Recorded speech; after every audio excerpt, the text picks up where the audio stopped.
Voilà, Monsieur le Président de l'Académie royale des sciences, des lettres et des beaux-arts de Belgique, Messieurs les secrétaires perpétuels aux deux bouts de la première rangée, Madame la Présidente du Collège Belgique, Mesdames, Messieurs, je suis vraiment très heureux de vous accueillir pour cette inauguration de la saison 2025. Les années passent. Du Collège Belgique à Bruxelles. Nous aurons dans 2 jours une inauguration à Namur également, puisque nous avons, comme vous le savez, depuis assez longtemps à la fois un siège à Bruxelles, mais aussi des sièges à Arlon, à Liège, à Namur, à Charleroi, à Mons. Et je suis très heureux de remercier tous nos partenaires, que ce soit le gouverneur de la province de Luxembourg à Arlon, que ce soit le Grand Liège à Liège, que ce soit aussi le gouverneur de la province de Namur, le gouverneur aussi de la province de Hainaut, qui nous accueillera désormais pour notre implantation à Mons, et bien sûr les autorités du Palais des Beaux-Arts à Charleroi. J'espère que cette saison 2025 qui débute aujourd'hui, et avec beaucoup de monde, ce qui est bon signe, recueillera le même intérêt que notre saison 2024, puisque le Collège Belgique a recueilli plus de 12 000 participants, auditeurs, si vous voulez, physiquement présents, sans compter tous ceux qui suivent les podcasts de manière virtuelle et qui le feront probablement d'autant plus que nous allons, dans le courant de l'été, automatiser les prises de vue pour nos conférences. Je voudrais profiter de cette brève introduction pour remercier tous ceux qui permettent la constitution de ce Collège Belgique. Bien évidemment, les 3 académies qui sont associées dans cette aventure depuis maintenant plus de 15 ans. L'Académie de médecine, l'Académie de langue et littérature française, et puis l'Académie des sciences, des lettres et des beaux-arts. Mais bien évidemment, la présidente du Collège Belgique, Claude Thomberg, l'administrateur délégué, Jean Leclerc, et puis l'équipe, Louis, Quentin, Mathieu, qui font en sorte que tout fonctionne au mieux. Mais aussi un certain nombre de partenaires et de plus en plus de partenaires. Et je m'en réjouis vraiment. Alors bien évidemment, le Collège de France, qui, depuis la fondation du Collège Belgique, nous parraine et traditionnellement, on y reviendra rapidement dans un instant et plus longuement avec la présentation de Jean Winant, nous permet de bénéficier de la science, mais aussi de la capacité de vulgarisation des professeurs du Collège de France. Aujourd'hui, Laurent Coulon, qui vous sera présenté dans un instant. Mais également différentes délégations de la Fédération Wallonie-Bruxelles, c'est-à-dire représentation diplomatique de la Fédération Wallonie-Bruxelles, puisque le Collège Belgique s'internationalise fortement et de plus en plus et progressivement. Nous avions notre siège à Paris, boulevard Saint-Germain, et je remercie ici la délégation de la Fédération Wallonie-Bruxelles à Paris. Nous avons depuis 2 ans ouvert un siège à Rome, accueilli par l'Academia Belgica, et d'ailleurs on parlera aussi d'égyptologie en mai, début mai, avec Jean Winant et Kircher, bien sûr, Athanase Kircher, l'égyptologue, je dirais, de la première vague, hein, bon, et dernier en date que nous allons inaugurer pour la première conférence le 19 février avec Françoise Tulkens, c'est notre siège de Londres, Belgrave Square, donc quand même au cœur de Londres, dans la résidence de l'ambassadeur de Belgique auprès du Royaume-Uni. Nous avons donc, le Collège Belgique a désormais 3 sites en dehors de la Belgique. Et j'en remercie évidemment tous ceux qui nous aident à les organiser. Je voudrais aussi remercier différents partenaires qui nous aident à construire des chairs que vous découvrirez dans un instant. Claude Tomberg vous brossera rapidement le programme de cette année 2025, mais d'ores et déjà, vous pouvez disposer du premier fascicule de ce programme, au moins du premier semestre, donc jusque juin, et vous verrez que nous y avons aussi accueilli des chairs des mondes francophones, et j'en profite pour remercier l'AUF, l'Agence universitaire de la francophonie, chairs du Québec, et j'en profite pour remercier la délégation générale du Québec à Bruxelles, la chaire des mondes baroques aussi, avec le grand manège à Namur. Et puis, nous avons des cycles qui se construisent en partenariat avec le barreau de Bruxelles pour le cycle Justice en vérité, mais également en partenariat avec le Parlement de la Fédération Wallonie-Bruxelles pour le cycle Réflexe, qui a maintenant 2 ans à peu près, et qui nous permet de tenir des conférences dans l'hémicycle du Parlement de la communauté française. Partenariat beaucoup plus récent avec la ville de Bruxelles pour un très beau cycle intitulé Créa Cité. Et puis je peux vous annoncer aussi un partenariat que nous allons fonder avec la maison Anon. Vous connaissez peut-être ce joyau de l'art nouveau, avenue Bruckmann, et nous allons constituer une chaire Anon sous-titrée Art, Sciences et Industrie fin de siècle, qui sera consacrée à l'art nouveau, qui est un moment où en effet science, industrie, art se mêlent pour construire quelque chose qui effectivement est tout à fait neuf. Et puis bien évidemment, nous prolongeons nos collaborations avec notamment l'Alliance française qui accueille nos conférenciers et avec laquelle nous travaillons. Tout ça grâce, bien évidemment, à la Fédération Wallonie-Bruxelles, grâce aussi à la Loterie nationale, je le souligne, grâce également au Fonds national de la recherche scientifique, au FNRS. Voilà, je ne serai pas plus long, mais vous avez compris que le Collège Belgique continue à se développer. Ce sera en 2025 plus d'une centaine de conférences que nous organiserons et nous espérons que de plus en plus nous pourrons aussi vous faire profiter par podcast interposé des conférences auxquelles malheureusement, vous n'auriez pas pu assister. Alors aujourd'hui, je suis très heureux d'accueillir également Laurent Coulon et de remercier par son intermédiaire le Collège de France pour nous parler d'Osiris. Chacun, avant la conférence, aura son idée sur Osiris. Moi, l'image qui me vient est une image musicale, puisque évidemment O Isis und Osiris, c'est le premier chant du souverain du royaume des Lumières, et je me dis qu'en ce 21 janvier, nous avons bien besoin d'un souverain du royaume des Lumières, et le chœur des prêtres reprenait alors en chœur O Isis und Osiris, welke Wonne. Eh bien, c'est effectivement beaucoup de bonheur, beaucoup de félicité que je vous souhaite durant cette année 2025, et je cède la parole à la présidente.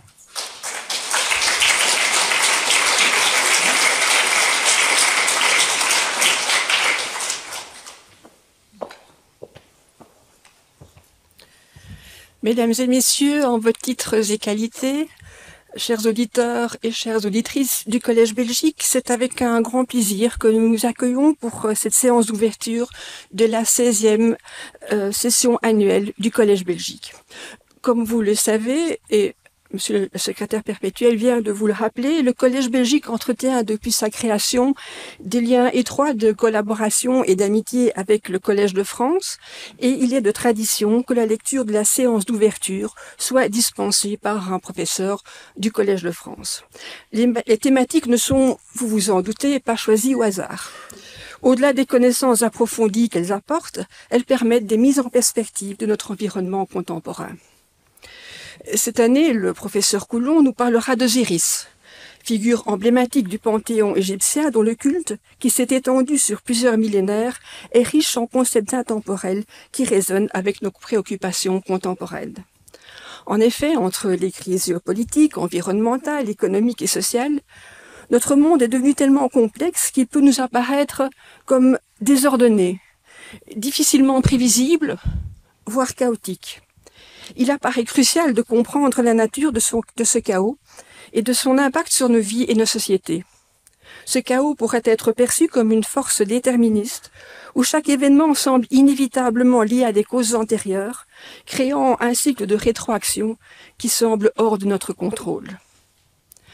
Osiris, juge des lois suprêmes des lois de Math, représente l'ordre qui émerge du désordre. La mort d'Osiris et sa résurrection par Isis symbolisent la victoire de l'ordre sur le chaos incarné par Seth. Arrêtons-nous un instant à la notion de chaos. De quoi parle-t-on exactement? Le terme chaos fait généralement référence à un état de désordre ou d'imprévisibilité. Sans entrer dans les détails, tous les systèmes chaotiques ne sont pas nécessairement strictement stochastiques. Beaucoup de systèmes observés dans la nature semblent chaotiques, sont en réalité déterministes. La notion contemporaine de chaos déterministe traite des systèmes dynamiques qui, bien que déterministes, c'est-à-dire régis par des lois causales, peuvent afficher un comportement imprévisible et complexe en raison de leur sensibilité aux conditions initiales. Le chaos déterministe a été étudié dans divers domaines tels que la physique, la biologie et les lois sociales. Les sciences sociales, pardon.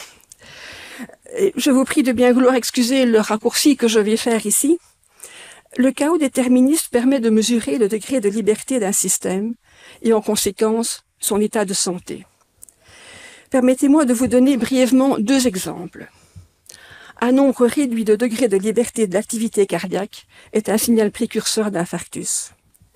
Un nombre réduit de degrés de liberté dans l'activité neuronale cérébrale est observé lors d'une crise d'épilepsie, alors que lorsque notre cerveau analyse des informations, son degré de liberté augmente transitoirement. Par exemple, lorsque vous lisez un livre, le degré de liberté augmente dans les circuits neuronaux de l'aire corticale de Wernicke, qui est impliqué dans le traitement sémantique. Ces exemples illustrent qu'un certain nombre de degrés de liberté sont nécessaires au fonctionnement efficace d'un système dynamique. Il lui permet un bon fonctionnement de son homéostasie après une perturbation externe.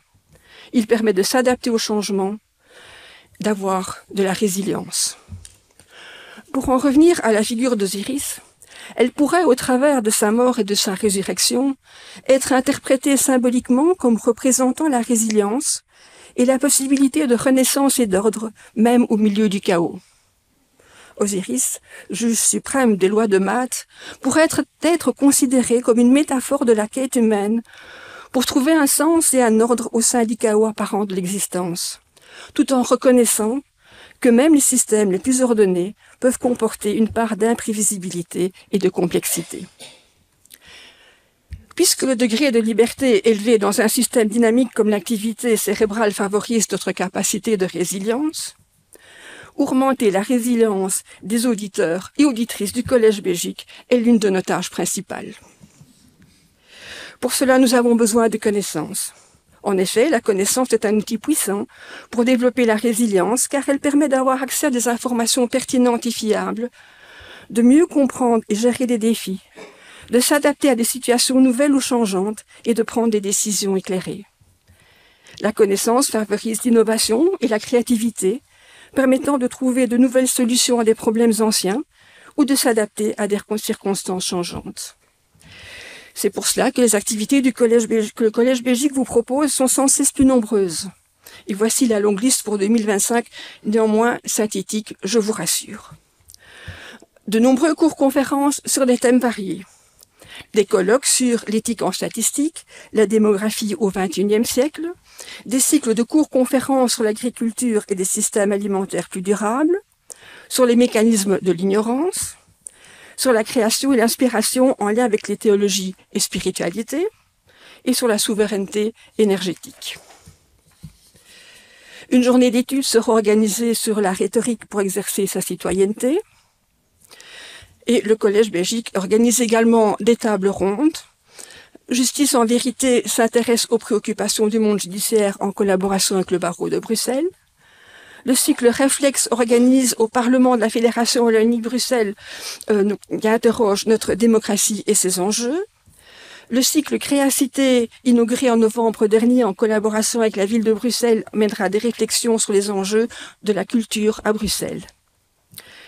Le Collège Belgique organise également différentes chaires. Monsieur le secrétaire perpétuel vient de vous en parler. Donc, il s'agit de la chaire du Québec, en partenariat avec la délégation générale du Québec à Bruxelles. La chaire des mondes baroques, en partenariat avec le Centre d'art vocal et de musique ancienne et le Grand Manège à Namur. Et la chaire des mondes francophones, en partenariat avec l'Agence universitaire de la francophonie.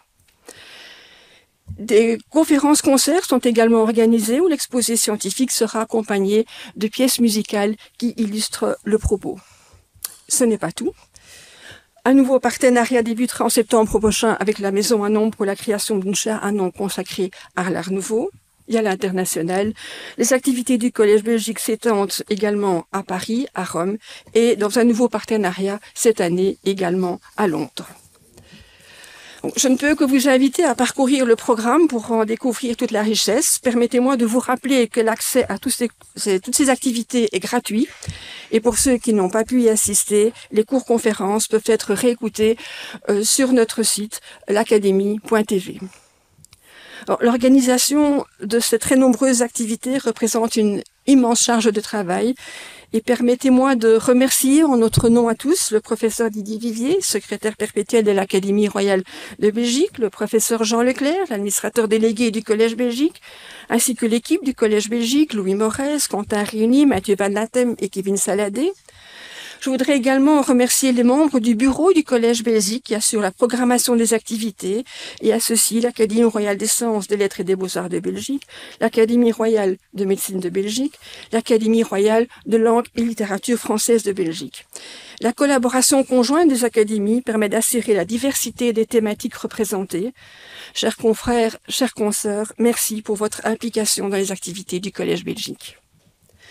Merci également à tous nos partenaires, Monsieur Denis Maten, gouverneur de la province de Namur, Monsieur Olivier Schmitz, gouverneur de la province de Luxembourg, Monsieur Tony Leclerc, gouverneur de la province de Hainaut, la SBL de Grand Liège et sa présidente, Madame Marie-Christine Van Bockestal, le Palais des Beaux-Arts de Charleroi et sa directrice générale, Madame Marie Noble. Nos remerciements vont également à la Fédération Wallonie-Bruxelles, au FNRS et à la Loterie nationale. Chers auditeurs et auditrices du Collège Belgique, comme vous pouvez le constater, le nombre de personnes investies dans votre homéostasie et votre résilience est vraiment très élevé. Je terminerai en citant Stendhal qui nous dit que les peuples n'ont jamais que le degré de liberté que leur audace conquiert sur la peur. Alors, chers auditrices, chers auditeurs, au nom de toute l'équipe du Collège Belgique, nous vous souhaitons une excellente année 2025 et rappelez-vous que, tel Osiris, nous avons la capacité de transformer le chaos en opportunité, d'apprendre des défis et de réinventer notre avenir. Je vous remercie.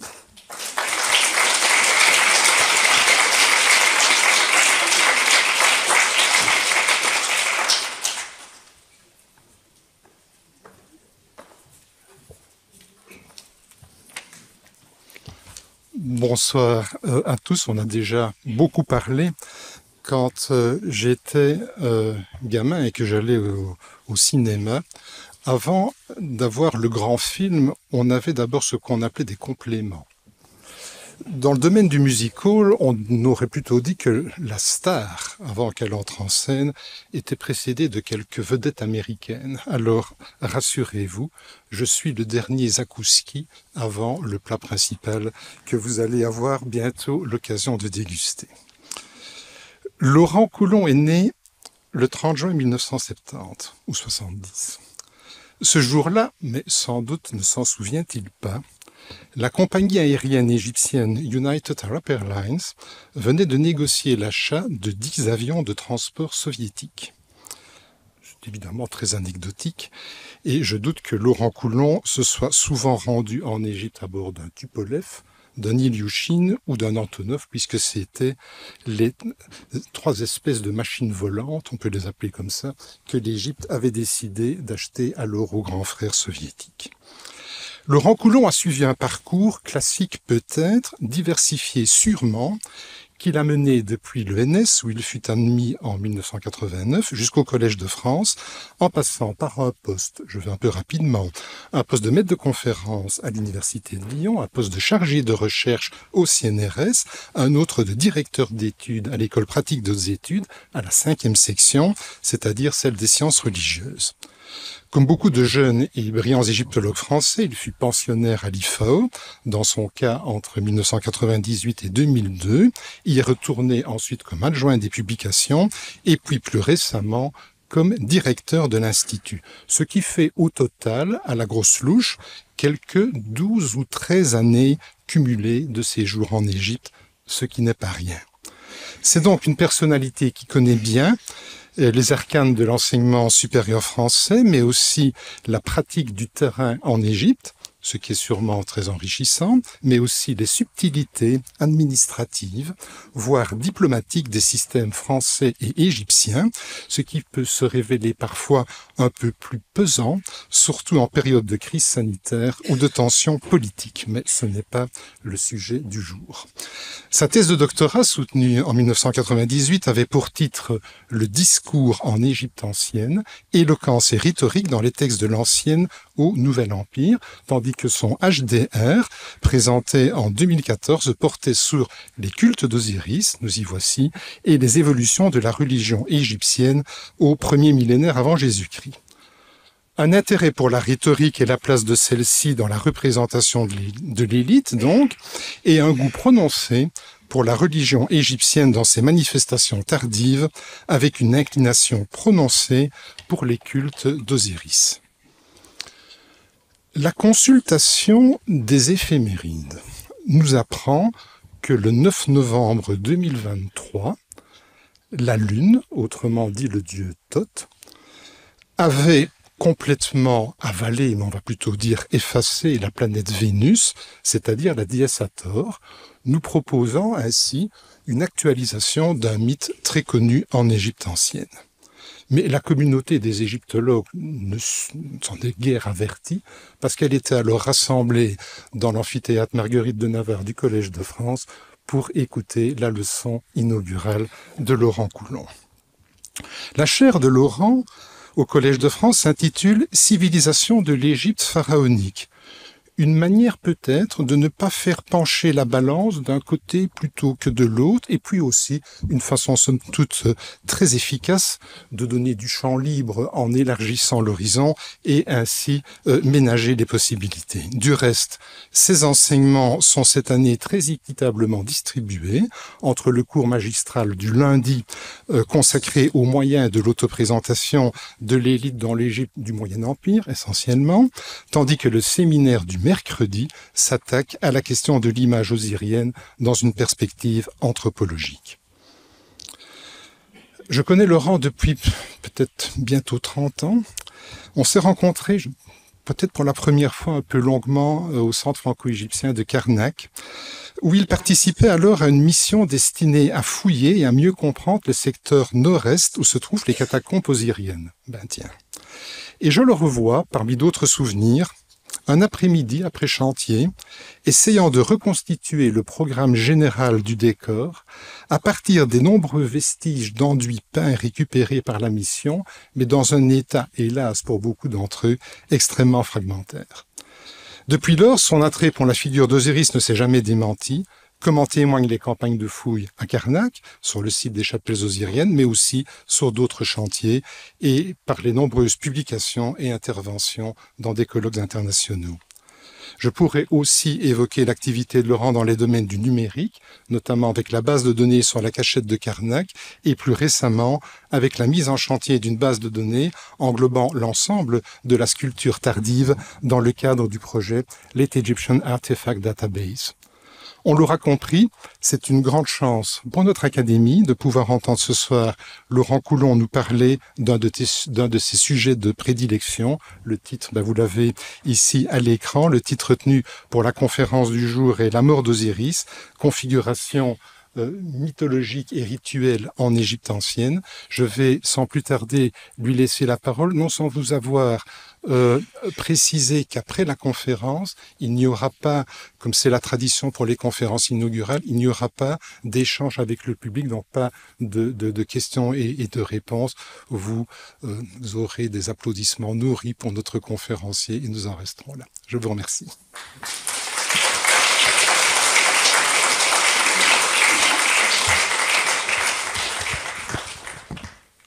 Mesdames et messieurs, en vos titres et fonctions, chers et chers collègues, chers toutes et tous, je suis très heureux et honoré d'intervenir aujourd'hui pour cette séance inaugurale du Collège Belgique, donc pour l'année 2025. Et je voudrais d'abord remercier pour leur accueil Didier Vivier, Claude Thomberg, Jean Leclerc, Jean Vinan et puis toute l'équipe du Collège Belgique qui a organisé à merveille ma venue aujourd'hui.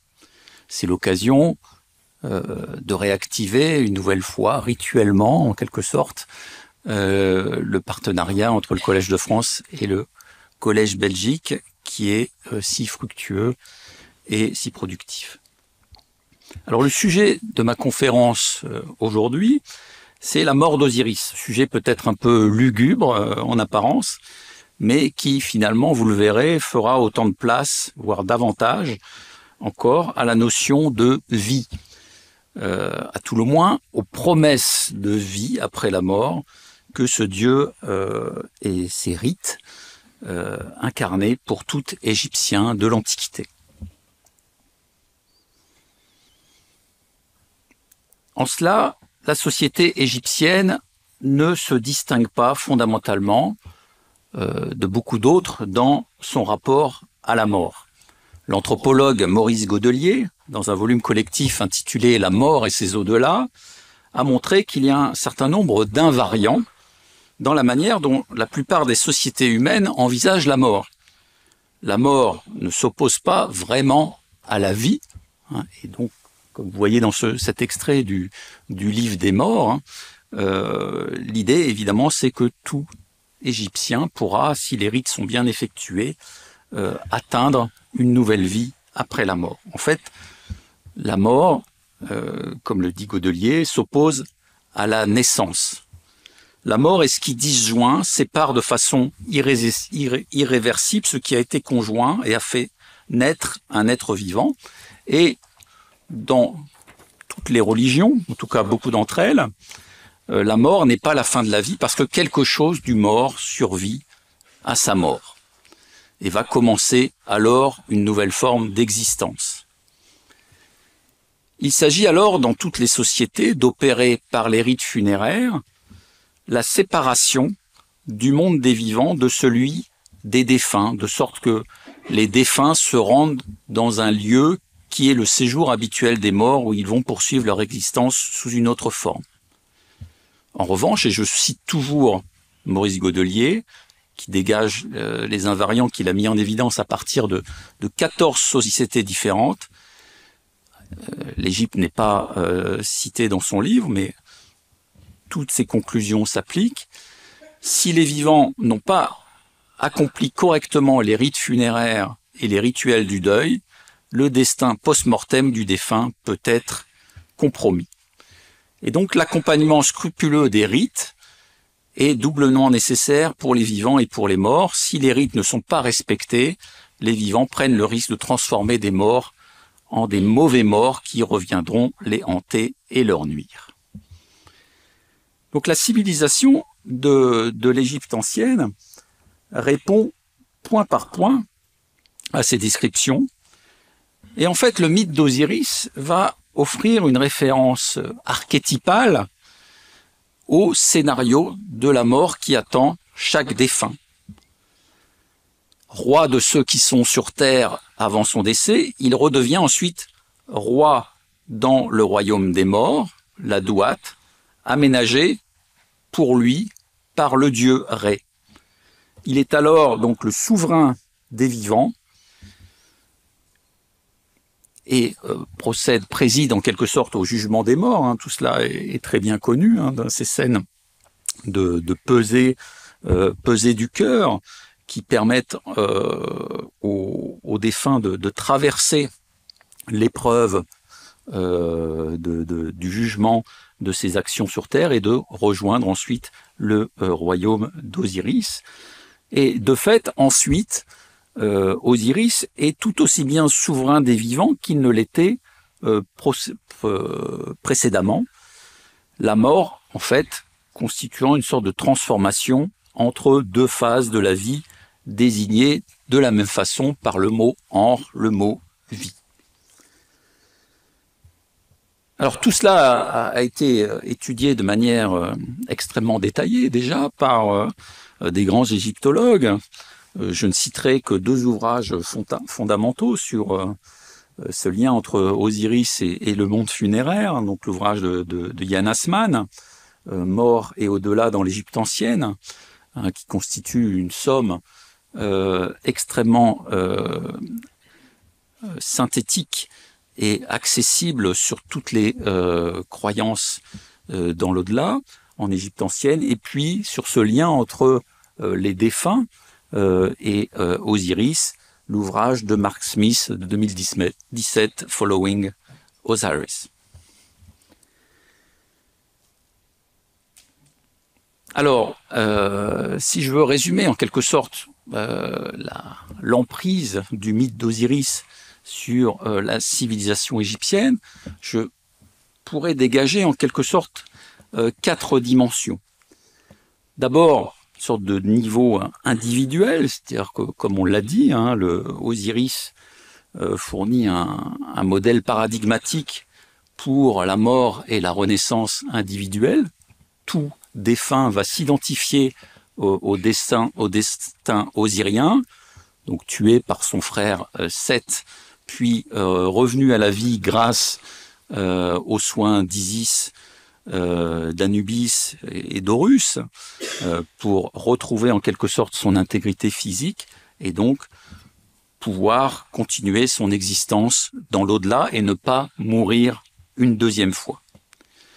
Puis il y a un niveau social évidemment, puisque comme on l'a dit tout à l'heure, l'idée c'est de gérer la relation entre les vivants et les morts, et Osiris, donc, quoi qu'il l'en dise, ne peut retourner sur sa position antérieure, hein, comme roi des vivants, et donc se retrouve finalement cantonné à un royaume des morts qu'il ne peut quitter. Et nombre de textes funéraires constituent en quelque sorte des négociations aussi entre le défunt et son héritier sur Terre pour que le défunt accepte ce positionnement dans l'au-delà et renonce à tout retour sur Terre. Un niveau politique également, et dans la cosmogonie égyptienne, le mythe osirien correspond en quelque sorte aussi à la création d'un mode de fonctionnement politique où le roi défunt va céder la place à un héritier qui est son fils, et donc on a une organisation de la succession royale qui se conforme au paradigme du mythe d'Osiris et d'Horus, Horus étant légitimement amené à reprendre le trône de son père après sa victoire définitive sur Seth. Alors il y a un autre aspect politique sur lequel on reviendra, c'est aussi le principe de la réunification de l'Égypte, qui, et notamment à l'époque tardive, est conçu sur le modèle du mythe osirien, puisque lors d'un deuxième épisode de la vengeance de Seth, qui a retrouvé le cadavre d'Osiris qui avait été récupéré par Isis, eh bien, Seth va découper en morceaux le cadavre d'Osiris et le répartir dans toutes les régions d'Égypte. Et le principe, donc, à l'œuvre ensuite dans la quête d'Isis, dans cette deuxième phase, c'est de collecter l'ensemble des reliques osiriennes dispersées tout à travers l'Égypte pour recomposer le cadavre osirien et lui redonner son unité. Et ce principe de la réunification du cadavre osirien sert de paradigme à la réunification des régions de l'Égypte sous l'égide du pharaon, qui va pouvoir en quelque sorte recomposer l'unité du pays en rassemblant ces différentes reliques osiriennes. Enfin, niveau cosmique, puisque l'Égypte, l'Égypte antique a vu dans Osiris une figure qui incarne le cycle de régénération des cycles naturels, par notamment le retour de la crue, les humeurs coulant du corps d'Osiris en décomposition viennent alimenter à la fois le sol de l'Égypte et puis la crue du Nil, qui va permettre de fertiliser les terrains sur l'ensemble du territoire. Donc une force de régénération qui se traduit par l'image de l'Osiris végétant, que vous avez ici, sur laquelle nous reviendrons. Et puis, autre aspect cosmique, évidemment, c'est l'image du royaume osirien accueillant dans sa phase nocturne le parcours du dieu solaire, et donc ce passage par la douate, par le monde souterrain osirien, permet la renaissance quotidienne au petit matin de l'astre solaire. Après ce parcours nocturne s'est exprimé évidemment dans tous les décors somptueux de la vallée des rois, et tout matin est en quelque sorte en Égypte une sorte de recréation fidèle au modèle de la première fois. Donc dans ce résumé très rapide je dirais de l'emprise en quelque sorte mythologique du dieu Osiris, on voit que elle dépasse largement le domaine funéraire et englobe le fonctionnement et les représentations de la civilisation pharaonique quasiment dans son intégralité, en tout cas dans ses développements tardifs. Il est particulièrement remarquable de voir comment ces dimensions se déploient parallèlement dans le contexte funéraire et dans le contexte des temples, gommant en quelque sorte la distinction entre les deux univers. Cet effacement des limites entre monde funéraire et monde de la religion des temples paraît s'accentuer là aussi au premier millénaire avant Jésus-Christ, dans cette Égypte qu'on appelle tardive et qui nous livre souvent les textes et les représentations les plus riches sur les mythes et les rites égyptiens. Je vous ai mis à l'image une photographie d'une chapelle de Karnak, donc à l'intérieur du Téménos, du temple d'Amon à Karnak, qui est consacré à Osiris. Et donc au sein du temple, on a cette forme d'Osiris maître de la vie qui préside à un édifice qui est une sorte d'accès aussi à la douate, au monde souterrain, qui se trouve sur la rive est de Thèbes, donc en dehors de tout contexte funéraire, ce qui montre en quelque sorte que le culte osirien a pleinement investi le domaine de la religion des temples à cette époque.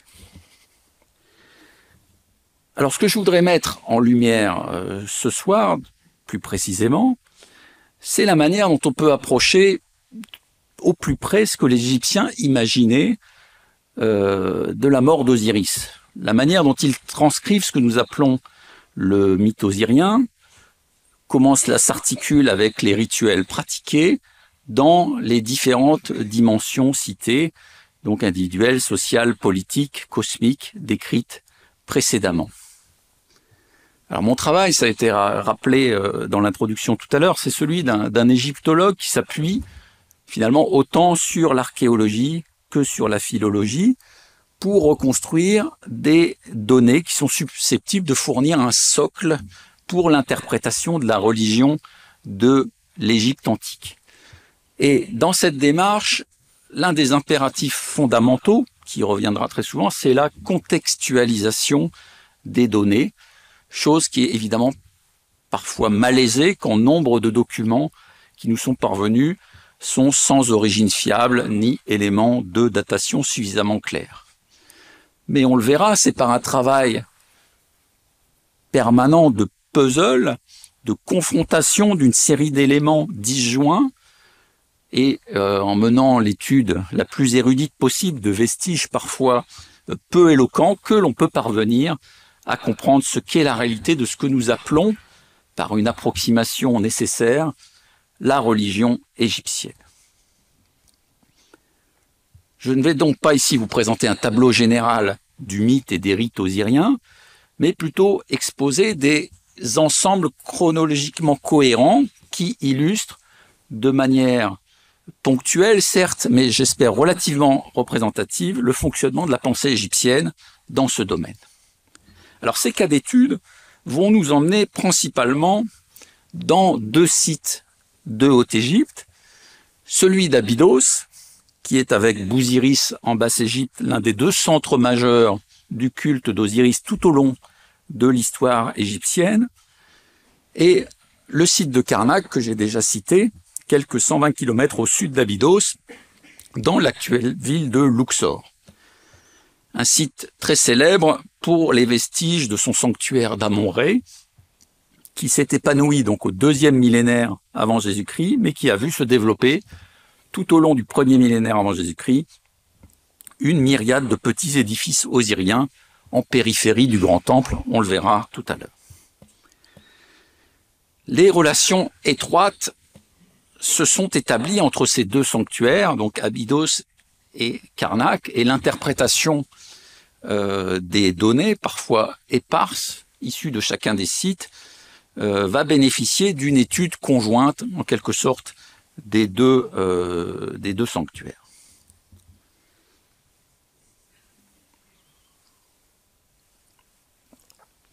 Alors je prendrai comme point de départ un document bien connu, d'un intérêt exceptionnel, qui est aussi l'occasion d'un hommage en ces lieux, c'est-à-dire le papyrus Salt 825, qui a été l'objet de la première monographie écrite par Philippe d'Erchin. Ce papyrus Salt 825, un rituel pour la conservation de la vie, mémoire présenté à l'Académie royale de Belgique, primé en 1964 et publié en 1965, c'est-à-dire il y a exactement 60 ans. Ce livre comprend la publication et l'étude d'un papyrus conservé au British Museum qui portait le numéro 825 dans le catalogue de la collection Salt qui a été vendu en 1835. Il est connu depuis le XIXe siècle grâce aux travaux de Birch et de plusieurs égyptologues russes, mais il avait été largement négligé par la suite. Alors, Philippe d'Erchin s'est attaché courageusement à l'étude de ce texte difficile, non sans exprimer parfois la répulsion qu'il a éprouvée en examinant le papyrus, quand il nous dit « on a beau se familiariser avec les productions les plus étranges de l'esprit humain, en étudiant la littérature religieuse de l'Égypte tardive, qu'elle soit en langue égyptienne ou grecque, le lecteur non averti retrouve devant chaque texte nouveau le même malaise. » Mais bon, il a surmonté cette première impression, il a soigneusement édité le texte en utilisant tout le matériel disponible à l'époque, y compris les textes ptolémaïques, d'époque très tardive, pour donner à cet ouvrage la place centrale qu'il mérite dans notre connaissance des mécanismes de la théologie et des rituels égyptiens. En s'appuyant sur cette édition, Derschin a pu exposer ses idées sur la nature des mythes et des rituels égyptiens qui ont été ensuite développés et élaborés par la suite dans de nombreux autres ouvrages qui constituent pour une grande part la base de notre connaissance sur la religion égyptienne et de nos études actuelles. Alors comme il arrive parfois, en fait, Derschin n'avait pu étudier qu'une partie du papyrus qu'il avait retrouvé dans les tiroirs du British Museum, et c'est lors d'une enquête postérieure que François Herbin a pu découvrir la suite, le début du texte, les premières pages, et qu'il les a publiées dans un article du BIFAO en 1988. En fait, 2 papyrus enregistrés sous des numéros différents ne faisaient qu'un originellement au moment de la découverte, même si le catalogue de la vente de la collection Salt en 1835 l'indiquait clairement qu'une première partie avait été séparée. Cela était passé ensuite inaperçu lors de la première édition. Et donc, grâce au complément de François Herbin, on a maintenant l'intégralité du papyrus Salt 825 ou presque. Alors, chose particulièrement importante dès qu'il s'agit de contextualiser un texte, là, il convient de le dater correctement. Alors malheureusement, Derschin n'avait pas à sa disposition d'éléments de comparaison suffisants pour établir cette datation. Il a fallu attendre les études d'Ursula Verhoeven pour réexaminer cette question, et elle s'est appuyée sur une étude paléographique avec des signes significatifs qu'elle peut rapprocher pour le papyrus Salt 825 majoritairement de textes saïtes, donc de textes de la 26e dynastie, et donc elle a pu dater avec une relative certitude ce texte de la première moitié de la 26e dynastie sous le règne de Psamétique Ier, donc au 7e siècle avant Jésus-Christ. Il y a d'autres arguments pour cette datation, notamment la taille du papyrus, mais je n'entre pas dans les détails. En tout cas, cette nouvelle datation, elle est un élément fondamental pour nous parce qu'elle va permettre de rapprocher le contenu du papyrus d'un certain nombre d'autres éléments connus pour cette période qui entrent clairement en résonance avec les rituels qui sont présentés dans le texte. Alors on pense aussi évidemment à d'autres textes très importants sur la mythologie égyptienne, comme le papyrus du Delta qu'a publié Dimitri Mex, qui sont aussi, est-ce un hasard, à dater du règne de Psamétique Ier. Donc on a à cette époque une sorte d'effervescence de la rédaction mythologique en quelque sorte.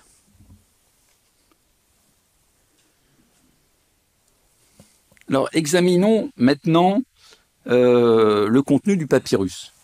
Le texte, c'est, selon l'expression de Richard Parkinson, un mélange de hiératique cursif, de hiéroglyphes et de hiéroglyphes figuratifs.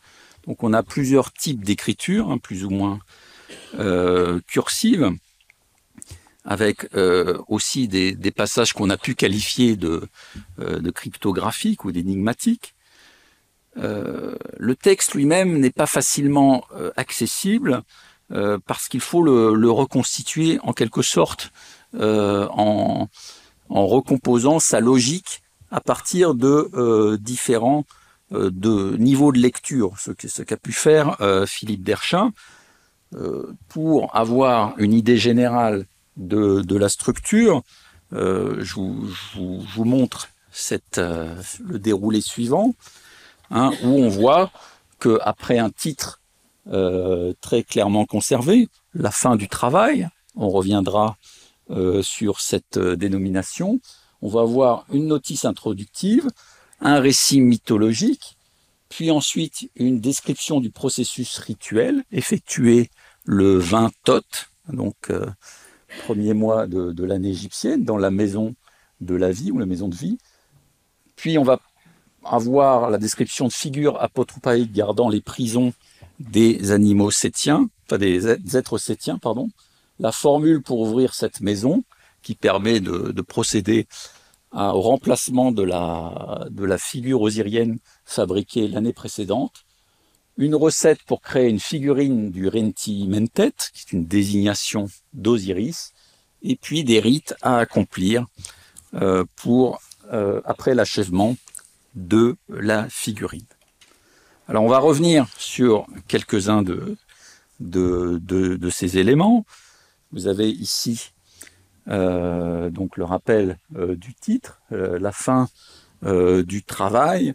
Donc travail ici dans ce contexte renvoie au processus de création de la figure osirienne. C'est un terme que l'on emploie dans la description des fêtes d'Osiris pour désigner la fabrication de figurines rituelles fabriquées annuellement, qui est donc au cœur des fêtes osiriennes au premier millénaire avant Jésus-Christ.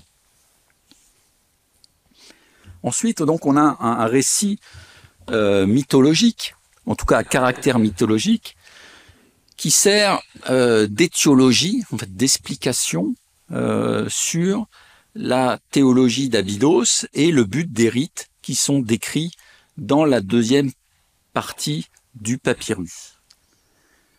Les principaux protagonistes du récit, c'est Chou et Tefnut, qui ont donné naissance à Osiris, ce dieu Osiris étant parfois appelé simplement la vie ou le vivant.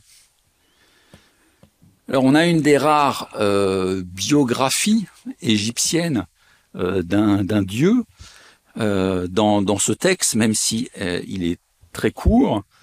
On parle de la naissance d'Osiris, le 12 Thoth. On a quelques épisodes de la jeunesse d'Osiris, mais très fragmentaires. Et ensuite, on parle de l'arrivée d'Osiris à Abydos.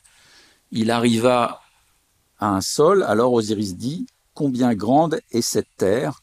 Donc là, on a un jeu de mots qui justifie, avec le mot grand « our » et le mot terre « to », l'appellation « Taour », qui est la désignation du nome Tinite où se trouve Abydos.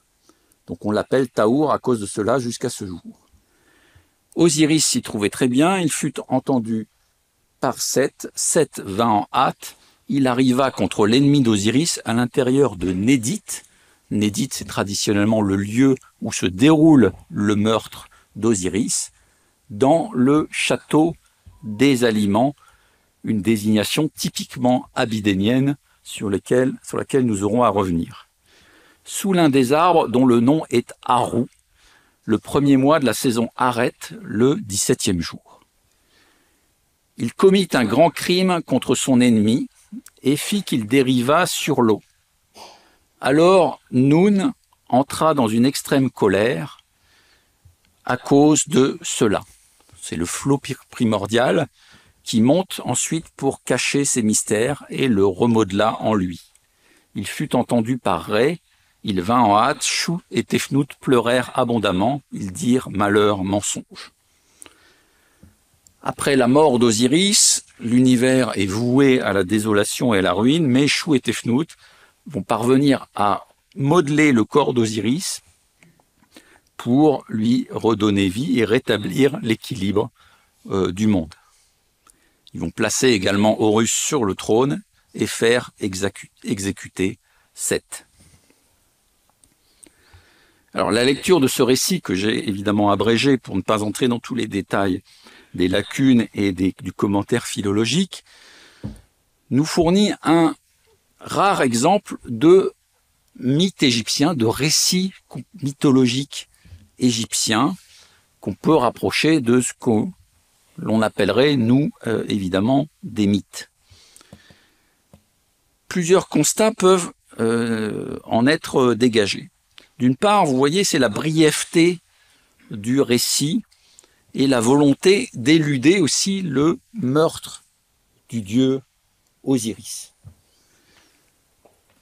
Alors, on peut comparer en fait les différents témoignages que l'on a sur la mort d'Osiris. Le plus éloquent, c'est évidemment celui de Plutarque, le fameux traité sur Isis et Osiris, ce qui est en quelque sorte l'un des seuls textes suivis qui explique la totalité du mythe osirien.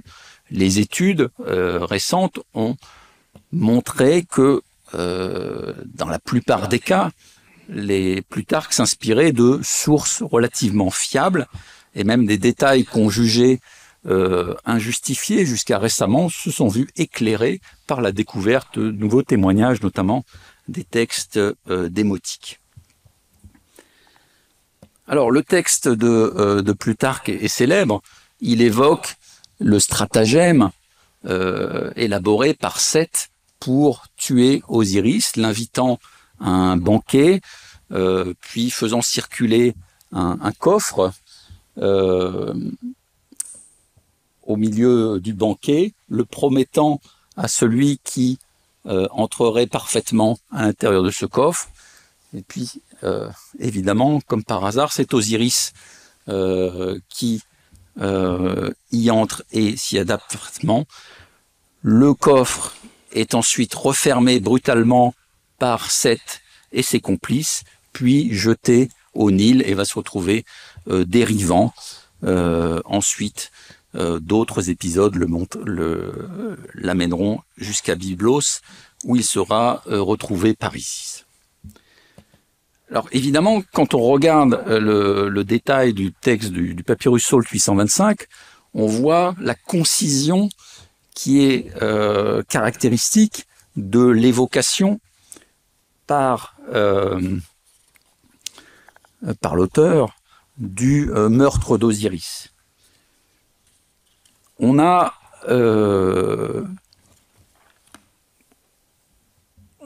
une volonté, en quelque sorte, d'euphémiser la destruction d'Osiris. On mentionne simplement un grand crime, et comme vous le voyez, l'agression ne concerne pas Osiris, mais ici l'ennemi d'Osiris. Une formule qui permet d'évoquer le crime contre le dieu, tout en prenant la précaution de l'inverser en intercalant le terme ennemi, donc un principe euphémistique qui avait été étudié par Georges Posner.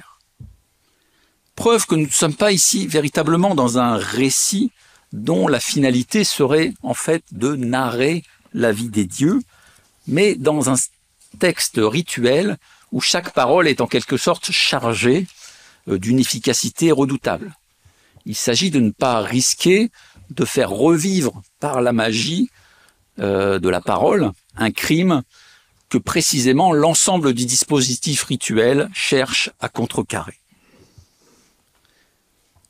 Alors on pense évidemment à des récits grecs plus anciens que ceux de Plutarque, ceux d'Hérodote, où il évoquait avec une grande précaution tout ce qui avait trait au mythe osirien. Et si vous lisez les histoires d'Hérodote, à chaque fois qu'il parle d'Osiris ou de sa mort, il évoque celui dont il préfère ne pas prononcer le nom, pour répondre en quelque sorte à une sorte de tabou qui était propre aux interlocuteurs égyptiens qu'il a dû avoir lors de sa visite. Alors, une autre caractéristique très claire dans le récit du Papyrus Salt 825, c'est son caractère étiologique, on l'a déjà souligné, puisqu'il est en connexion directe avec le rituel qui suit. Le texte, là encore, n'est pas destiné à une narration qui se justifierait en elle-même, mais plutôt le texte cherche à justifier le principe de la fabrication de la statuette d'Osiris, ce corps artificiel du dieu qui joue un rôle essentiel dans le rétablissement de l'équilibre du monde par l'action de Shu et Tefnut.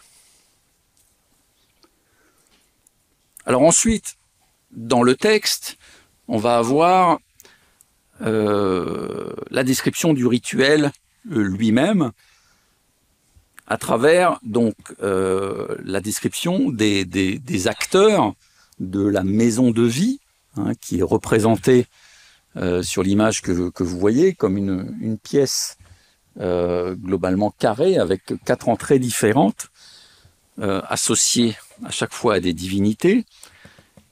Et puis, donc les acteurs des rituels sont précisés. On a un prêtre chauve, un fekti, un bourreau ou un exécuteur, rencheti, et un scribe du livre divin, Sesh Medjat Netcher. Et on a ensuite évidemment les conjurations qu'il convient d'utiliser pour protéger cet édifice sacré.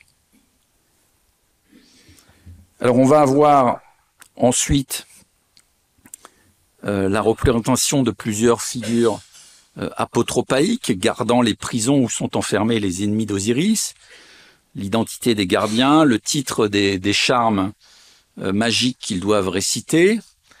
On a ensuite une formule pour ouvrir cette maison qui évoque les rites qui se déroulent dans la maison de vie, probablement le remplacement de la figurine de l'année précédente par celle qui vient d'être créée.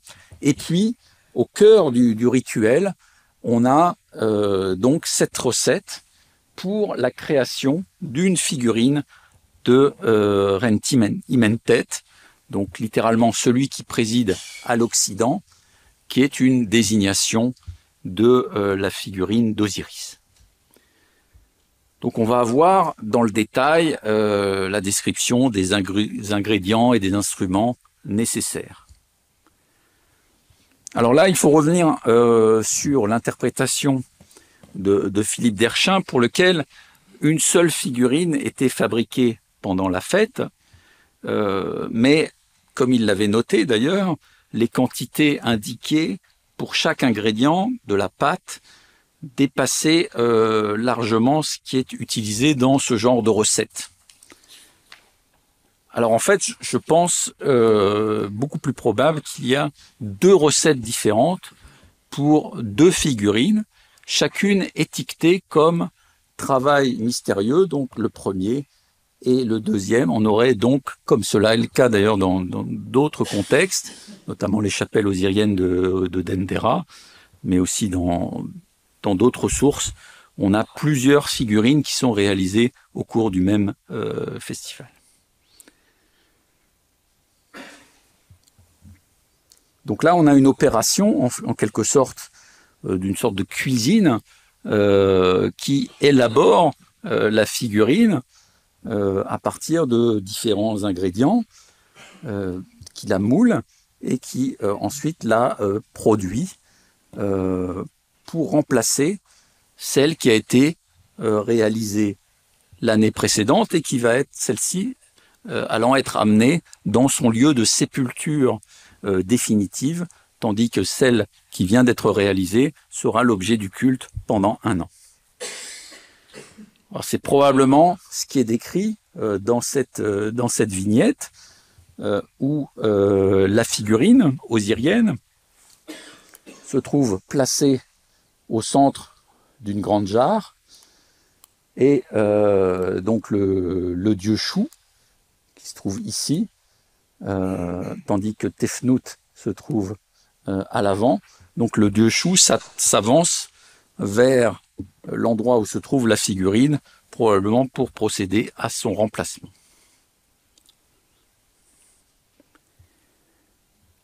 Alors d'un point de vue rituel, il faut mettre en regard la fabrication de cette figurine avec la fabrication d'autres figurines qui sont cette fois-ci des figurines d'exécration qui prennent l'apparence des forces négatives, des rebelles qui se sont alliés à Seth pour renverser Osiris. Et donc on a des textes qui évoquent la production de ces figures de rebelles à partir de cire pour détruire le nom d'Osiris. Et à côté de la figurine positive en quelque sorte d'Osiris, on a une figurine ici négative qui fait l'objet d'une destruction, le résultat étant identique en quelque sorte à l'action positive. Il s'agit de protéger Unnefer, qui est une autre désignation d'Osiris, et d'assurer la protection du roi dans son palais. Le sort réservé à ces figurines d'exécration, c'est la destruction par le feu, donc ils sont placés sous Sermette l'Ardente afin de détruire les rebelles.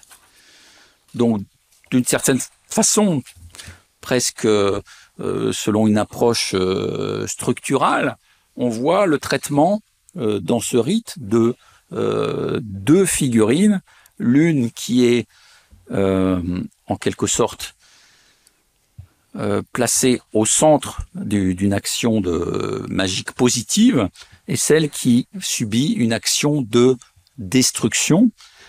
Et d'une certaine façon, on va retrouver cette distinction, cette opposition thématisée encore plus clairement dans d'autres textes, notamment les textes de Dendera, où on nous dit que la figurine de Seth va être dépecée membre par membre, tandis que l'on recompose le corps d'Osiris membre par membre.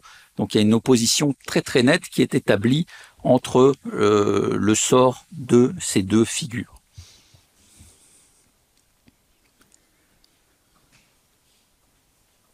Alors, plusieurs constats peuvent être faits sur ce rituel dans sa globalité.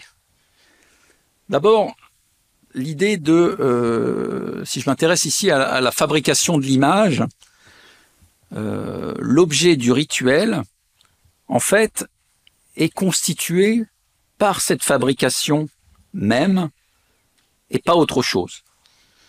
Il est habituel, vous le savez peut-être, que le culte en Égypte ancienne passe par la médiation d'une image qui va permettre, selon l'expression de Jean-Pierre Vernant, la présentification du Dieu dans le temple. Depuis la fin de l'âge d'or où les dieux et les hommes coexistaient, et suite à la rébellion des hommes contre le Créateur, eh bien les dieux se sont retirés du monde terrestre, sont partis au ciel, et en quelque sorte les images divines conservées dans les temples permettent de rétablir le contact avec les dieux. De la même façon, en quelque sorte, la statue osirienne, elle est aussi là pour pallier l'absence du dieu, mais dans un contexte différent.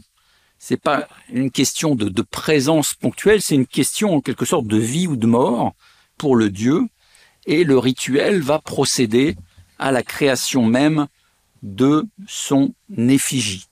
Donc c'est une particularité finalement presque spécifique à ce rituel qui se déploie comme un travail et non pas comme des opérations d'habillement, de réveil d'une image préexistante. C'est la création même de l'image, le travail de confection de la figurine qui est au cœur même du rituel, d'où l'appellation de perwikat, achèvement du travail, qui est donnée à l'œuvre du papyrus Salt 825.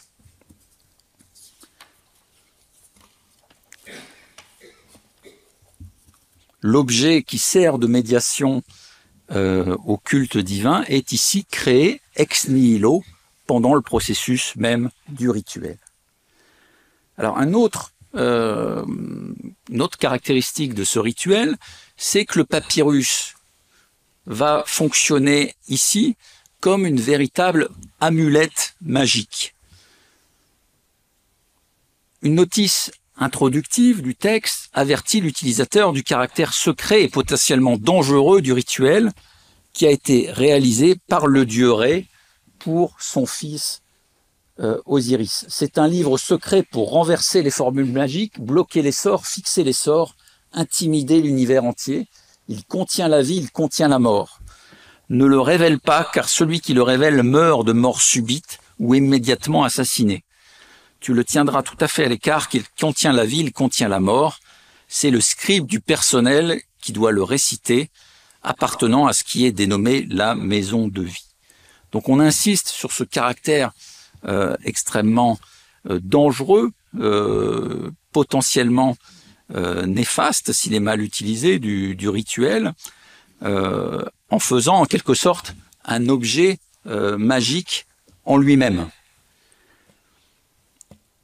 On évoque aussi le caractère potentiellement bénéfique de la fabrication de la statuette qui est contenue dans le rituel. C'est la vie, tu seras à l'abri de la mort subite, tu seras à l'abri du feu, tu seras à l'abri du ciel, il ne s'écroulera pas et la terre ne chavirera pas et Ré ne fera pas de cendre avec les dieux et les déesses. Protection cosmique attachée à l'accomplissement du rituel. On a en quelque sorte deux objets qui ont une valeur magique. La figurine d'Osiris elle-même qui répare le manque créé par la mort d'Osiris, une sorte de magie réparatrice qui rétablit l'équilibre du monde. Et un autre objet qui est le papyrus lui-même qui fonctionne comme une amulette que l'on porte au cou comme protection, une sorte de magie prophylactique. Et d'ailleurs, le dieu Chou porte lui-même cette amulette au cou. Elle est décrite dans le texte comme un pectoral Gath qui est à la gorge d'Onouris, le seigneur de Tinis, donc qui est une autre désignation de Chou ici, et qui puis Chou dit, après avoir placé la fin du travail à son cou, ô vivant, jour après jour, celui qui se cache dans la vie, autour duquel les flammes sont sa protection. Donc on évoque clairement ce rôle du papyrus lui-même comme une amulette protectrice. Et la preuve en est donnée encore par un parallèle qui peut être établi entre le papyrus Salt 825 dans son ensemble et un petit papyrus qui est un billet magique, qui est une amulette. Alors c'est bien connu, notamment à l'époque des Ramsès, ces petites amulettes qu'on retrouve parfois encore pliées et qui étaient destinées à être portées au cou. Amulette de protection magique. Celle-ci est conservée à la Bibliothèque nationale en France et Serge Sonneron avait noté un parallèle qu'il avait signalé à Philippe Derchin entre le texte de cette amulette et un passage du papyrus Salt 825. L'amulette en question porte le titre l'amulette Medjat pour repousser toute maladie qui se trouve dans le corps de X, fils de Y. Et ensuite, on a un passage qui est parallèle à Salt 825, cœur de singe, sang de bélier, tête d'Uræus, plus loin, sang de l'œil, tête d'Uræus, etc. Donc en fait, on a un extrait du papyrus Salt 825 qui est utilisé sous forme de petites formules magiques en tant qu'amulette à usage privé qui montre en quelque sorte métonymiquement le rôle de papyrus Salt 825 dans son ensemble comme amulette de protection magique. Enfin, troisième constat qu'on peut faire à la lecture du papyrus, on l'a déjà évoqué, c'est la très forte imbrication qu'il y a entre mythe et rite, mais qui n'est pas forcément spécifique à ce texte, qu'on va retrouver dans d'autres textes mythologiques égyptiens et qui est en quelque sorte une marque de fabrique. Le mythe fonctionne comme l'étiologie du rite, l'explication des raisons d'être du rite, et dans certains cas, les actions rituelles sont en quelque sorte déjà celles que pratiquent les dieux entre eux. On songe à un épisode très, très intéressant du papyrus Jumilac, un autre papyrus d'origine sacerdotale, mais cette fois-ci d'époque ptolémaïque, qui est conservé au Louvre, qui avait été publié par Jacques Vendier, qui en avait explicité beaucoup de passages obscurs, mais tout récemment, Sandra Lippert en a relu certains extraits avec une nouvelle interprétation qui l'éclaire totalement. Dans cet épisode du papyrus Jumilac, on a deux acteurs, Anubis et Thoth, qui sont en fait envoyés en mission par Isis pour retrouver les différentes parties du corps d'Osiris qui ont été éparpillées tout à travers l'Égypte. On est dans cette quête des reliques que l'on a déjà évoquées. Ils vont retrouver la tête du dieu Osiris dans un contexte qui est un contexte abydénien, caché sous un scarabée, pour faire parler cette tête d'Osiris, ils vont lui créer un corps artificiel. Alors je ne lis pas tout le texte, mais un passage nous dit qu'ils apportèrent de l'argile pure du lac en ce lieu, sur le côté ouest de la nécropole. Une statuette sar fut dressée debout, sa partie manquante étant en terre, après que il, donc Anubis ou Thoth, eut réuni la tête de son père avec sa poitrine. Et ensuite, donc, la tête est ensorcelée par Thoth grâce à de nombreuses incantations pour lui faire révéler les lieux où se trouvaient ses membres. Là, on a la fabrication d'un corps artificiel à partir d'argile qui rappelle très clairement la manière dont on fabrique les figurines d'Osiris lors des fêtes de Kauyak ou lors des fêtes abydéniennes décrites par le papyrus Salt 825. D'ailleurs, un peu plus loin, dans le même papyrus Jumilac, on va évoquer le rituel lui-même. On évoque l'acte d'Anubis qui exécute les rituels purs sur la statuette afin de faire parler la tête de son père, pour lui faire révéler les lieux où se trouvaient ses membres. Et ensuite, le texte nous dit qu'on fait la même chose à son moment de l'année avec de l'argile du lac de la vie, de la myrrhe, de l'onguent, de la pierre divine, etc. Et qu'ensuite, donc, une fois que la statuette a été réalisée, on va jeter la statuette à l'eau et on va conserver la tête dans la nécropole. Le texte se termine « à effectuer pour la statuette de l'année précédente, à effectuer dans l'année en cours, afin de le faire savoir ». Donc là, un texte qui peut paraître obscur, mais en filigrane, on lit très bien que le modèle mythologique fourni par la fabrication de la figurine par Anubis et Thoth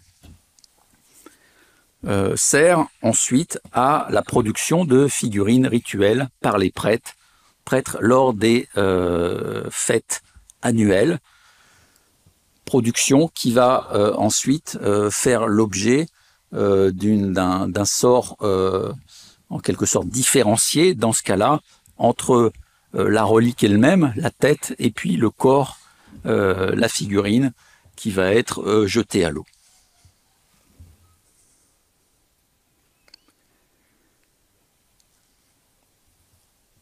Alors à partir de cette configuration mythologique et rituelle que l'on a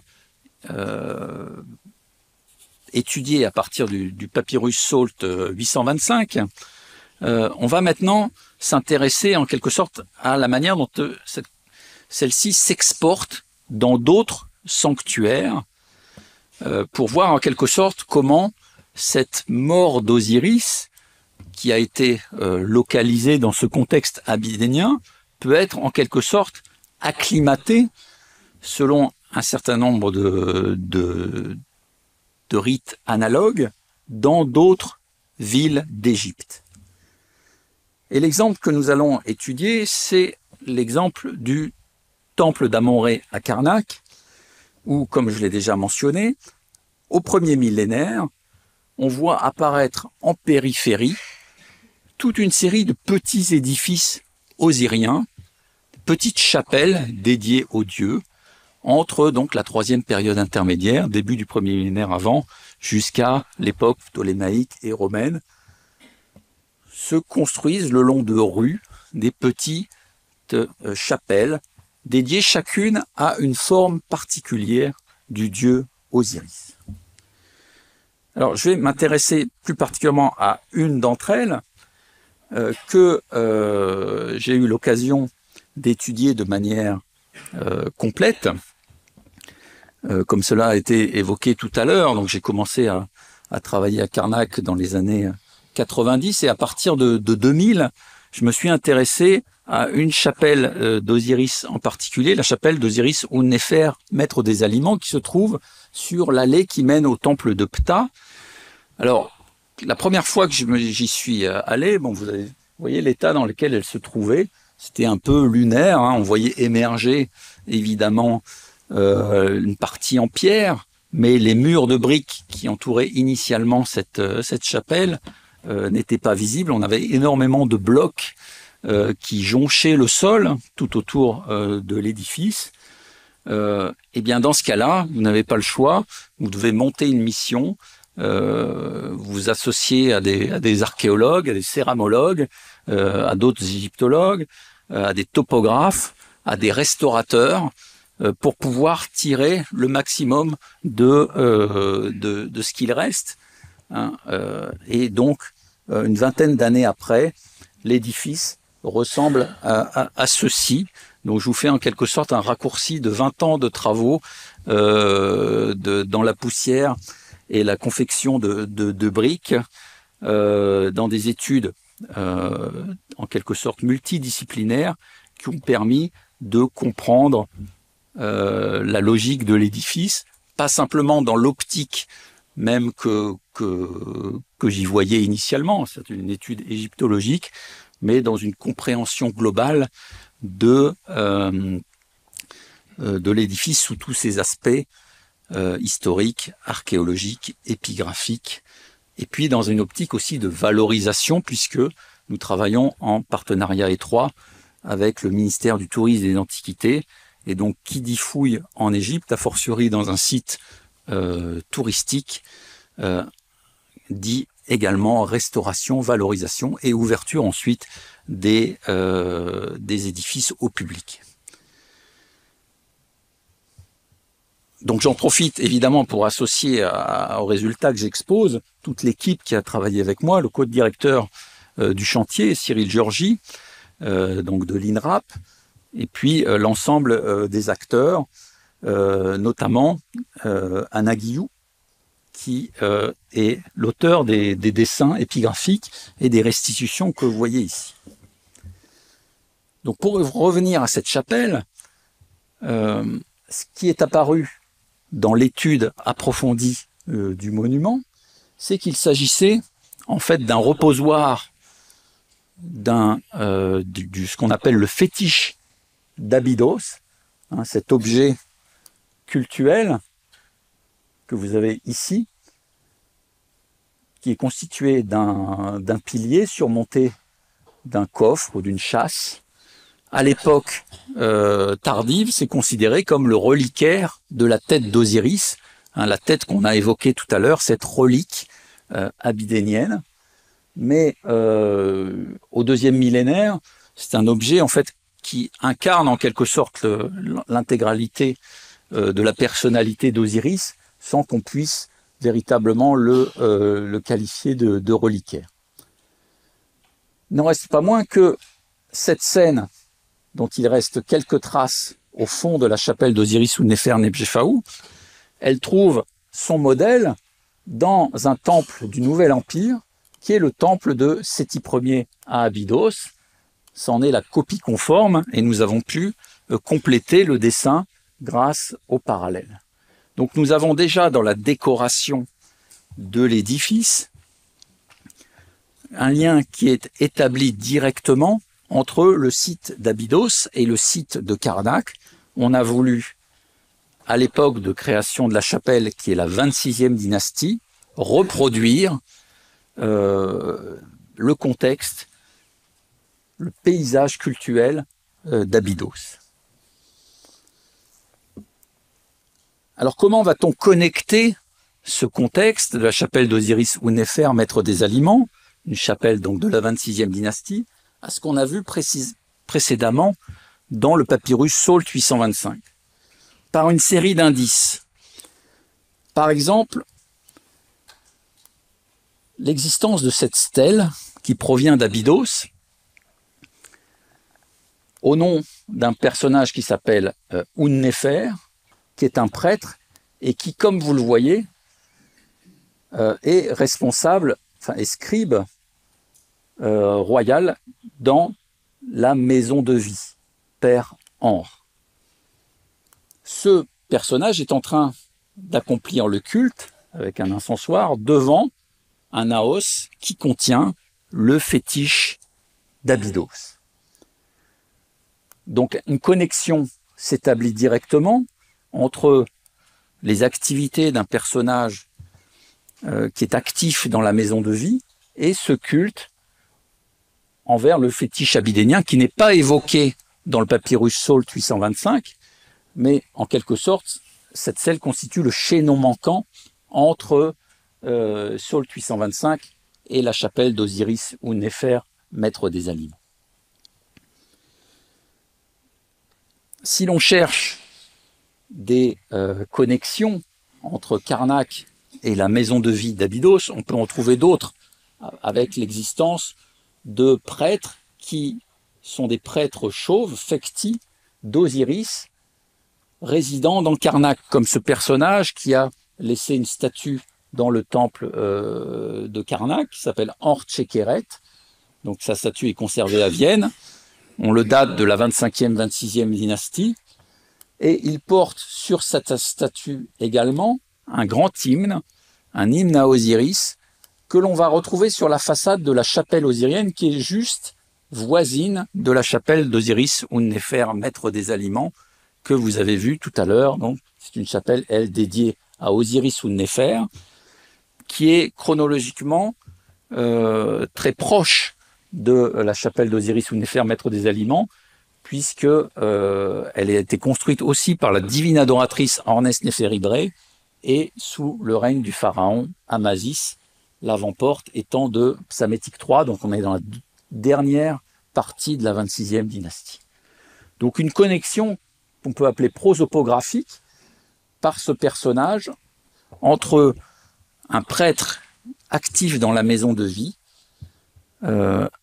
sur le modèle abydénien, et le contexte des chapelles nord de Karnak. Une connexion va s'établir aussi par le nom de la chapelle. Donc, comme je vous l'ai dit, la chapelle que nous avons étudiée s'appelle la chapelle d'Osiris ou Néfer, maître des aliments, Neb Djefaou.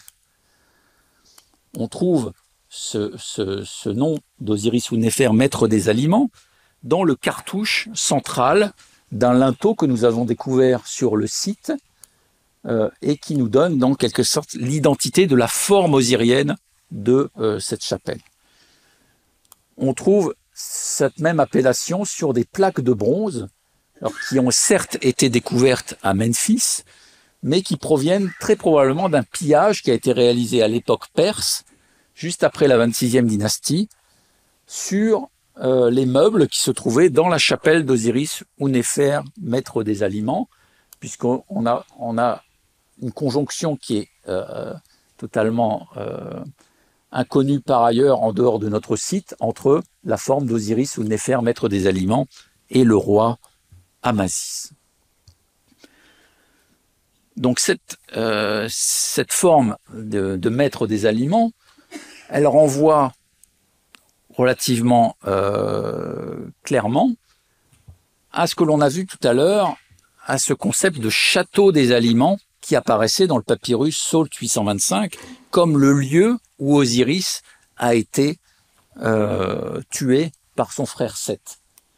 Ces aliments qui sont représentés sur le linteau sont en fait la richesse qui est produite par la décomposition du cadavre d'Osiris, qui, à cet endroit, va fertiliser le sol et permettre la renaissance de la végétation.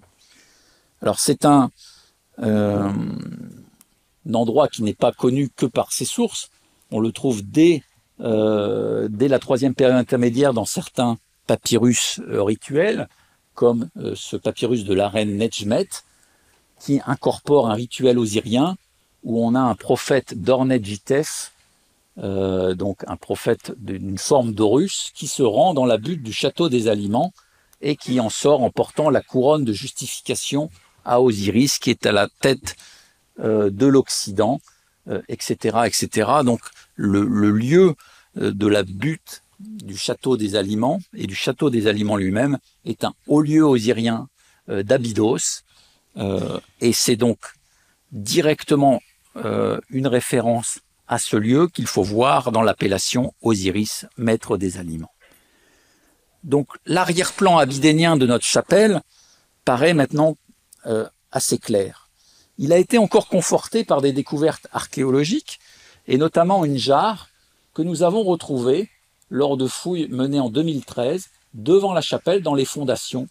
Alors une jarre d'apparence assez inhabituelle, et c'est là que nous avons pu avoir l'expertise des céramologues travaillant avec nous.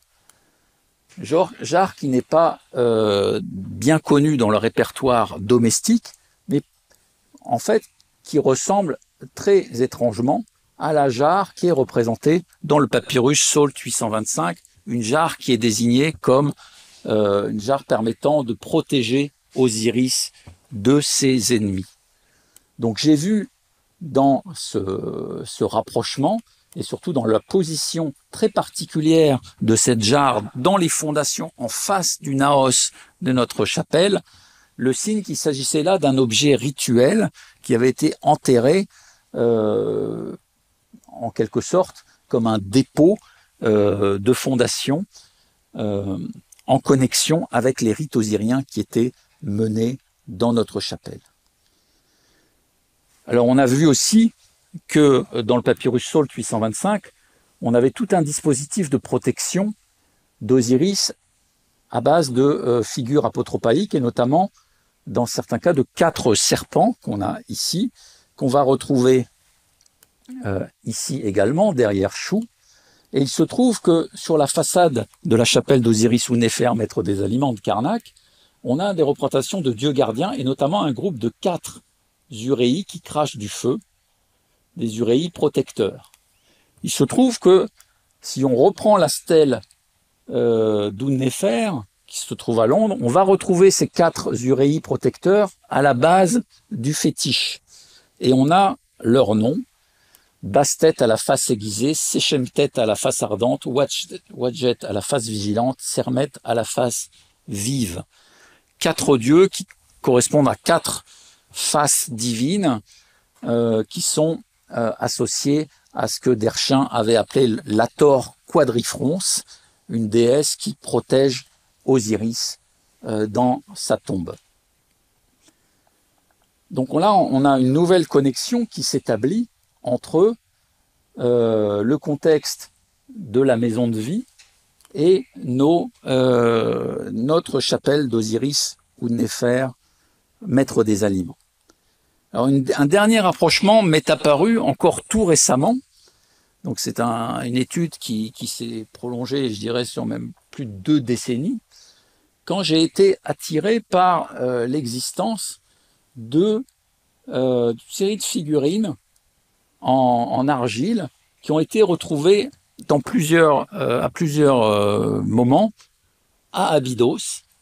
Alors, il y a tout un lot qui se trouve notamment réparti entre le British Museum et le musée de Leyde, qui avait été trouvé au XIXe siècle. Et puis, les fouilles menées par David O'Connor dans le secteur du temple de Ramsès II à Abydos ont mis au jour d'autres figurines. Donc, vous voyez des serpents ici, dressés, et il se trouve que certains de ces serpents portent des textes. Alors tout récemment, une étude de Katia Spakowska a mis en rapport ces textes avec le contexte des uréis protecteurs du fétiche abydénien, tels que j'avais pu les étudier auparavant. Il se trouve que on a le même texte entre donc sept statuettes, oui, et puis ce cobra qui se trouve représenté ici dans un des parallèles que l'on a pour la protection du fétiche abydénien dans le temple d'Ibis à Rarga, qui donne une attestation supplémentaire des uréis gardiens du fétiche d'Abydos.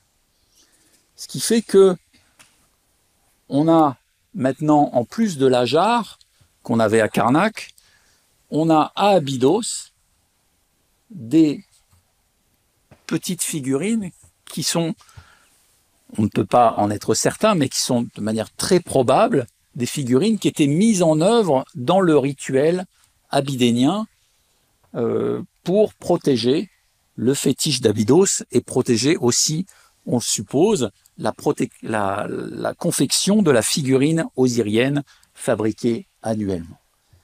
Donc on a, par toute une série de connexions, comme vous voyez, assez subtiles, mais je l'espère relativement bien étayées, la possibilité de reconstruire à la fois un rituel à partir d'éléments déduits d'un papyrus, mais aussi d'éléments archéologiques qui créent en fait un univers rituel qui donne une certaine réalité à la réalisation de ces rites annuels. Et en tout cas, les rapprochements qui peuvent être établis montrent que on avait à Karnak une transposition relativement fidèle à l'époque saïte de ce qui se passait à Abydos, et donc on avait rejoué la mort d'Osiris et sa renaissance à travers les rites abydéniens dans un contexte purement thébain. Ce qui m'amène à la dernière partie de ma présentation, pour sortir en quelque sorte des seuls sites d'Abydos et Karnak, en étudiant ce que j'appelle la mort démultipliée à travers la multiplication des tombeaux d'Osiris. Si on s'intéresse maintenant à ce que deviennent ces figures fabriquées rituellement lors des fêtes abydéniennes ou des fêtes de Khoiak. Alors à Abydos,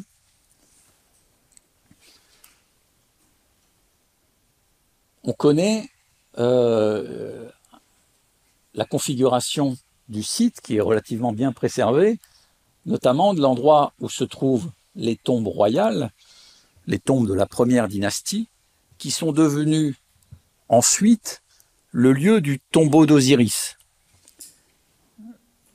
Alors Osiris n'apparaît qu'à la 5e dynastie, et c'est progressivement à l'aube du Moyen Empire qu'on a une osirianisation en quelque sorte des cultes, et que à cet endroit où se trouvait la tombe d'un roi de la première dynastie qui s'appelait Djer, va être aménagé, ce qui est conçu maintenant comme une tombe divine, avec un objet qui est particulièrement célèbre, qui a été conçu à la 13e dynastie, un gisant d'Osiris, protégé par des oiseaux qui incarnent en quelque sorte les déesses Isis et Nephthys.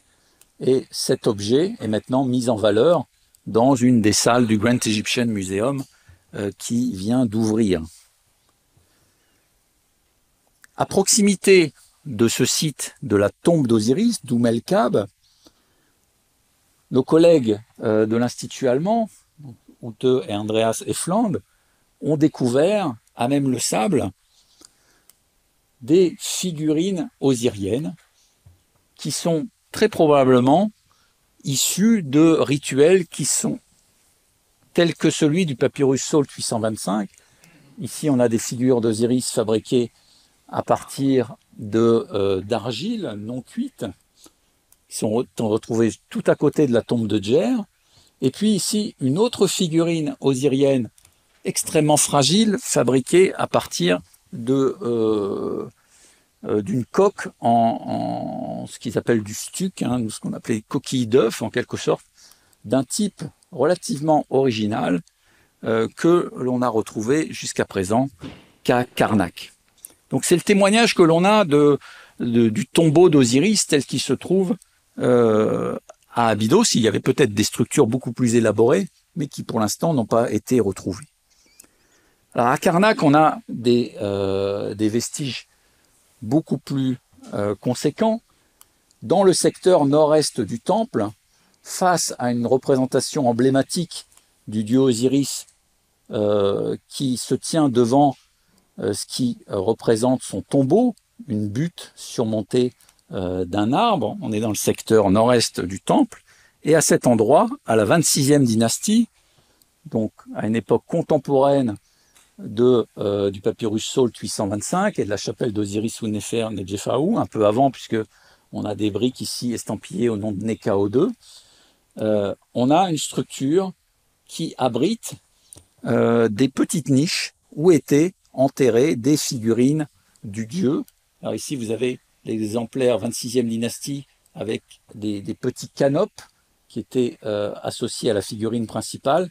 Et là, vous avez une figure qui est antérieure, probablement 3e période intermédiaire, pour vous montrer la structure générale, avec une figure, là aussi, à base de coquilles d'œufs, qui enserrent un cœur sableux, et puis des petits sacs qui sont des vases canopes, et puis au niveau de la tête, une boule qui devait être originellement la représentation d'un scarabée sortant de la tête. Dans une seconde phase du tombeau, on a une construction beaucoup plus rationnelle, en briques cuites, qui date de Ptolémée IV. Donc on est autour du IIe siècle avant Jésus-Christ, 3e, 2e siècle.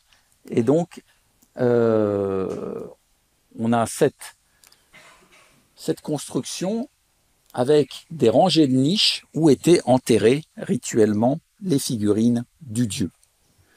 Alors c'est ce travail de puzzle qu'évoquait Jean Vinan tout à l'heure, que j'ai mené pendant des années, qui arrive maintenant péniblement à son terme. On espère pouvoir publier un jour l'ensemble de ces données. Voilà un peu ce qui peut être reconstitué à partir des éléments de décor. Ce qui est intéressant, c'est qu'entre les niches des différents niveaux, on a des épithètes d'Osiris qui formaient un cycle de 360 épithètes, marquant en quelque sorte le rôle d'Osiris dans la renaissance annuelle. Donc on avait un cycle en quelque sorte calendérique qui était inscrit même dans la conception du bâtiment, même si les niches n'étaient remplies que une à une. Alors ce genre de litanie d'épithètes d'Osiris, on va les retrouver aussi dans des rituels qui appartiennent à des prêtres de Karnak. On a retrouvé à Thèbes, dans des contextes de tombes, des rituels qui appartenaient à des prêtres d'Osiris, que ceux-ci emportaient dans la tombe pour bénéficier en quelque sorte du renouveau osirien de manière privée. Mais ces textes étaient en fait originellement récités dans l'enceinte du temple, et vous le voyez, dans certains cas, ce sont des formules litaniques qui sont utilisées avec des successions de formes d'Osiris qui s'ajoutent les unes aux autres. Ceci pour vous montrer qu'en fait, même si on se trouve localement à Karnak, le principe de ces tombeaux et des liturgies qui y sont prononcées, c'est d'extrapoler en quelque sorte la personnalité d'Osiris à l'ensemble de l'Égypte et en quelque sorte de convoquer dans chacun des sanctuaires toute la surface théologique du dieu. Même si on fragmente le dieu dans multiples localités, on cherche à redéployer toute sa surface théologique à partir de la décoration des tombeaux ou des liturgies qui sont récitées dans ces secteurs. Alors on pourrait multiplier les exemples à partir de ces liturgies sacerdotales qui sont conservées sur papyrus, qui sont une autre littérature extrêmement foisonnante autour d'Osiris et de sa mythologie. Je cite un autre extrait qui avait été publié en son temps par Caminos et puis qui a été republié aussi récemment par Anne-Catherine Gill, qui a refait l'étude de ces ensembles sacerdotaux. Dans ce texte, d'un papyrus donc conservé à la fois au British Museum et à Oxford, qui appartient à un prêtre de Karnak de la 30e dynastie, 4e siècle avant Jésus-Christ, on nous dit connaître toutes les places dans lesquelles le trône de Sa Majesté a été établi. Il était voué à devenir le souverain de la Douate et à voyager vers la Douate depuis Bousiris. Son trône a été établi à Héliopolis et les dieux qui sont dans le Houtser subviennent à ses besoins. Il a navigué vers les murs blancs à Memphis. Il a été remonté aux côtés de Ténène et son corps a été rassemblé en ce lieu. C'est Sokar, le taureau de l'Occident. Sa Majesté a remonté le fleuve vers Abydos et s'est installé là sur son trône. Et les dieux du Sud ont subvenu à ses besoins après qu'il s'est uni à Khnum.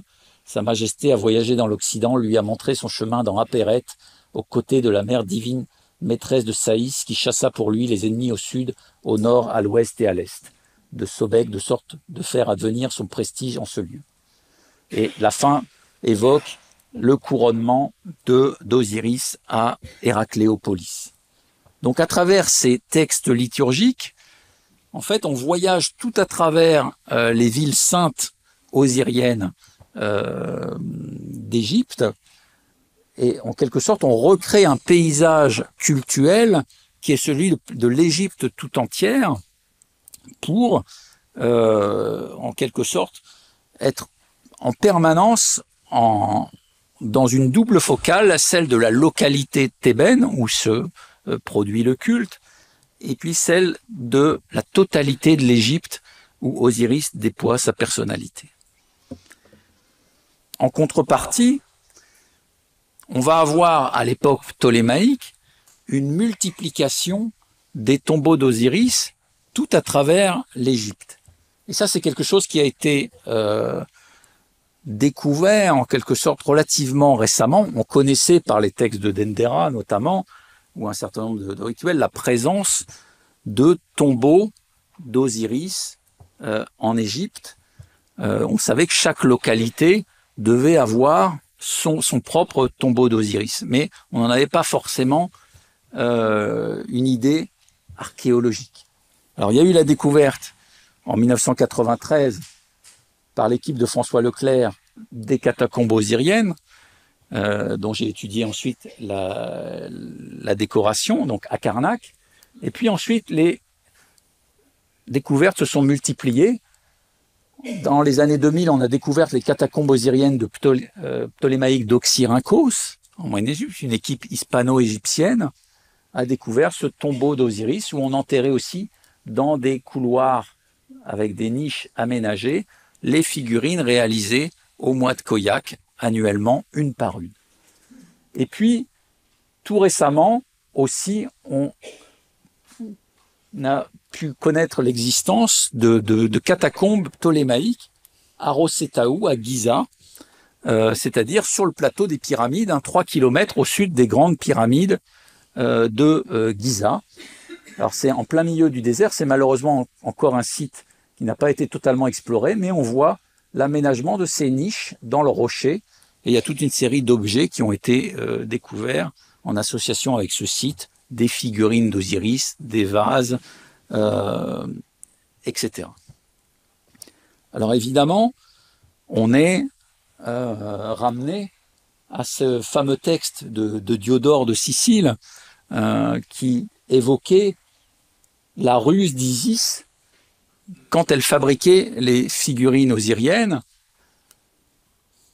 On rapporte qu'elle enduisit chaque partie d'aromate et de cire et modela ainsi autant de figurines anthropomorphes de la taille approximativement d'Osiris. Donc à partir de toutes les reliques du dieu, elle fabrique des figurines différentes.